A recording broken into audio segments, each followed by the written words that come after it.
Assalamualaikum warahmatullahi wabarakatuh.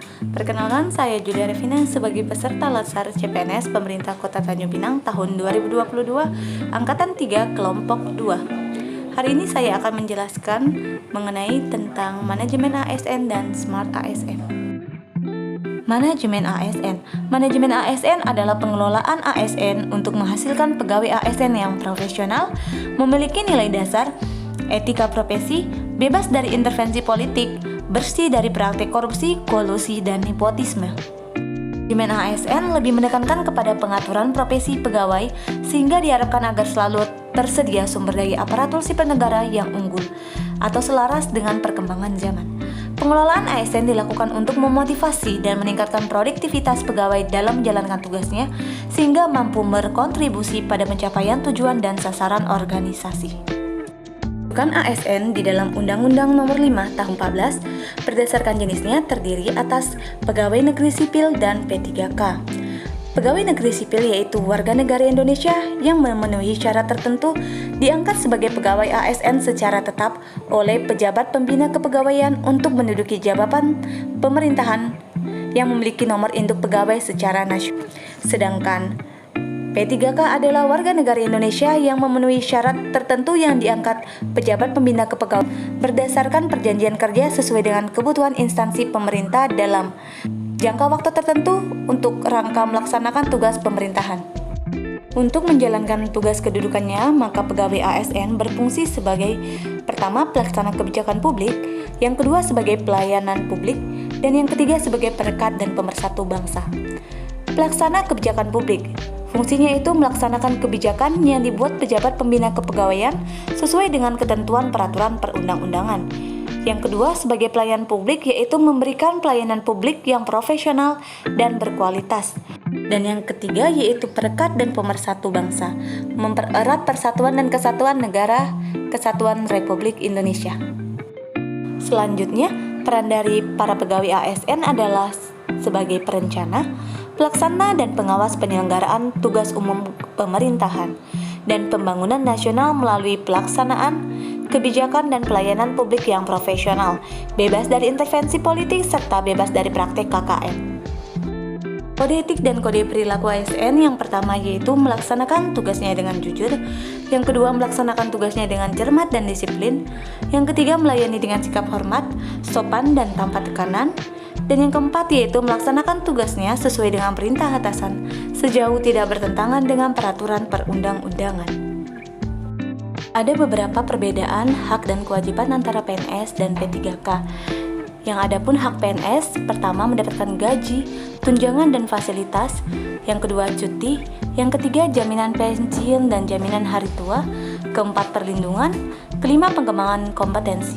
Sedangkan hak dari P3K yaitu gaji dan tunjangan, yang kedua cuti, yang ketiga perlindungan, dan yang keempat yaitu pengembangan kompetensi.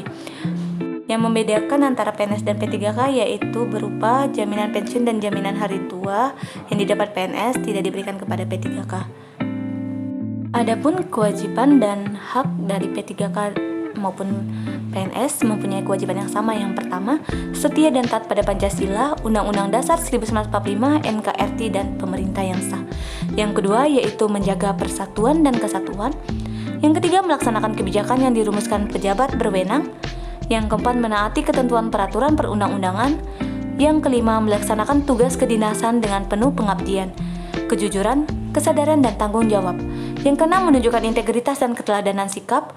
Yang ketujuh menyimpan rahasia dan jabatan negara. Dan yang kedelapan bersedia ditempatkan di seluruh wilayah negara Kesatuan Republik Indonesia. Dalam menjalankan manajemen ASN, maka dibutuhkan adanya sistem merit. Lalu, apa itu sistem merit?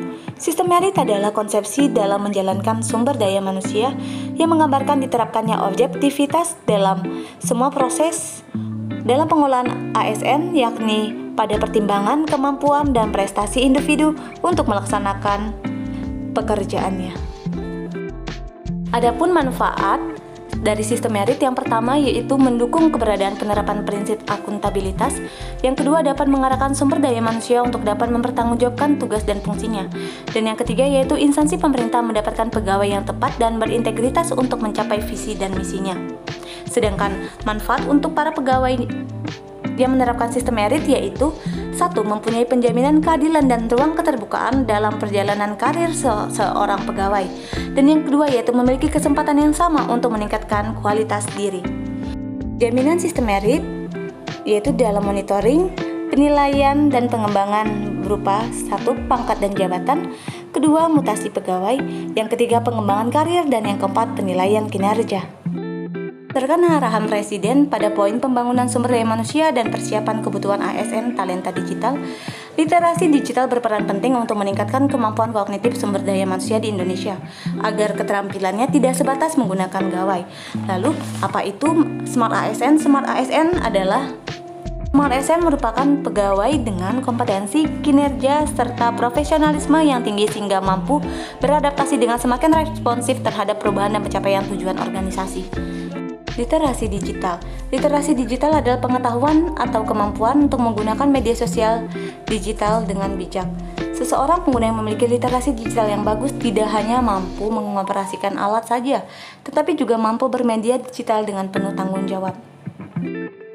Media digital memegang peran penting dalam penyebaran informasi. Tidak hanya sedikit, yaitu 170 juta masyarakat Indonesia menggunakan media sosial. Berdasarkan data pada tahun 2021, YouTube menjadi media sosial terbanyak yang digunakan. Namun untuk saat ini sudah mulai bergerak ke TikTok dan Telegram.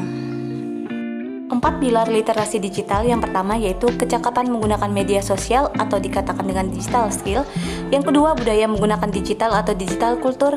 Yang ketiga, etis menggunakan media sosial atau digital etik. Dan yang keempat, aman menggunakan media digital atau digital safety. Beberapa etika bermedia digital. Yang pertama yaitu etika bermedia digital meliputi kemampuan individu dalam menyadari, mencontohkan, menyesuaikan diri, merasionalkan, mempertimbangkan dan mengembangkan tata kelola etika digital dalam kehidupan sehari-hari. Yang kedua, tidak mampu membedakan misinformasi, disinformasi, dan malinformasi. Yang ketiga, tidak mampu membedakan keterbukaan informasi publik dengan pelanggaran privasi di ruang digital. Yang keempat yaitu tidak mampu memahami. Dan yang keempat yaitu tidak mampu memahami batasan kebebasan berekspresi dengan perundangan cyber, ujaran kebencian, pencemaran nama baik, atau provokasi yang mengarah pada segregasi sosial di ruang digital. Konten negatif yang membarengi perkembangan dunia digital tentu menyasar para pengguna internet yang substansinya mengarah pada penyebaran kebencian atau permusuhan berdasarkan suku, agama, ras, dan golongan, yaitu terdiri dari hoax, cyberbullying, dan hate speech.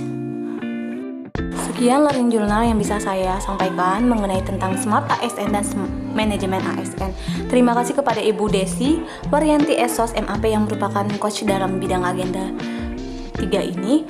Beliau yaitu seseorang yang sangat kreatif yang ketika mempelajari itu memberikan dalam bentuk kuis dan memberikan game-game yang membuat kami semua para kelompok 2 bersemangat untuk mengikuti pembelajaran.